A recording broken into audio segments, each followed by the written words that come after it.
After the break, we go and visit a lady who makes a magnificent pork pie.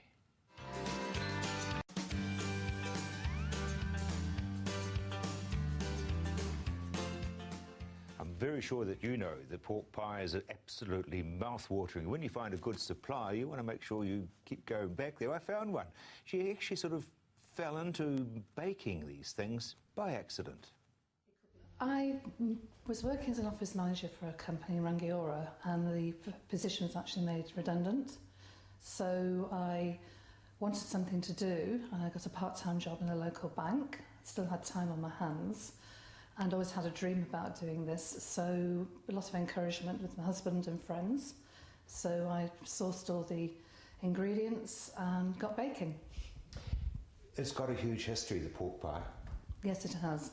Yes, the pork pies do go back to the pre-1800s, but the first record of them is in Mowbray in Leicestershire in the UK, and a lady called Mary Dickinson in 1864.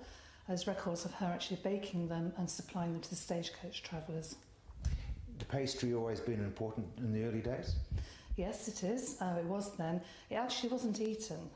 It was actually a casing to preserve the meat. And what they would do is actually they'd break the pastry off, discard that, and then eat the filling. There seems to be a bit of jelly in there as well. Has that always been so? Yes, it's a byproduct of the baking from the pork, and that basically is poured into the pie after it's been baked, and it acts as a seal.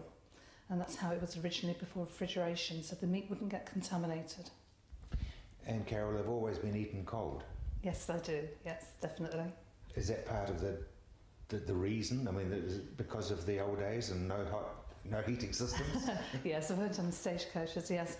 It harks back to then.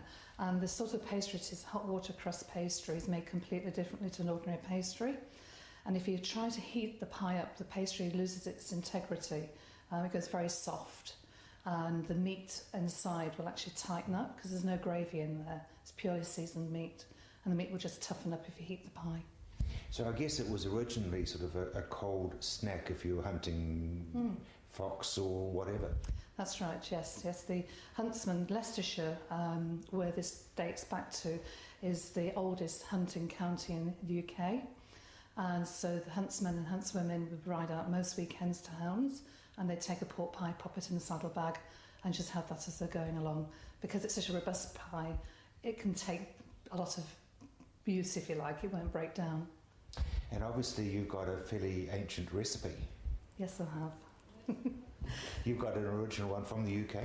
It's from the UK, and it goes back 3 or 4 generations. We've slightly amended it over the period of time because modern tastes are slightly different to what they would have been in the 1800s, but the principle of the pie is exactly the same. So, okay, you suddenly decide you want to follow a girlhood dream and make pork pies. What's the marketing story? We had to find a name. We decided that if we were going to do this, we'd do it properly, but not go in full tilt. So we decided to go to the local farmers market, but give the company a name. We came up with Mowbray because of Melton Mowbray, where they originate from, and we just decided to take it slow and steady and gradually build on that base. And now, how many markets do you do? We do, at the moment, we do 4 farmers markets in Canterbury. You're allowed to say which one so people can find you. Okay. On a Saturday, we're at Rickerton House, Deansbush, and the Waipara Market in Amberley. And on Sunday, we're at Rangiora Farmers Market and Oxford's Farmer Market. Now, you're wrapping up, though, you are selling through retailers? Yes, we do now, yes. When I first started out, I had a licence to prepare food for sale as a mobile trader, which is the usual way that it happens, and that means that you have to make the product in a registered kitchen, but you cannot sell to retail.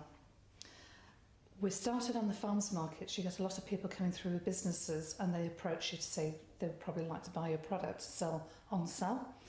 And we were getting more and more inquiries from diverse businesses. So then we had to decide what we were going to do is have our own kitchen. Once we had our own registered kitchen, we could then retail. So the pies that are wrapped, they actually go out to, we send up to the North Island and all over the South Island now. Your advice to somebody who's got a childhood dream, just do it? Just do it. Just do it. You can't stop doing something if you have the enthusiasm. You've got to have the enthusiasm and the belief in your product.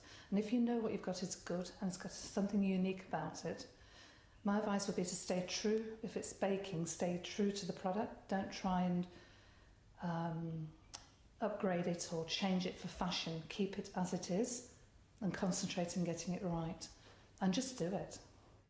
Isn't it funny how many people say, just do it? And what we're going to do straight after the break is talk irrigation.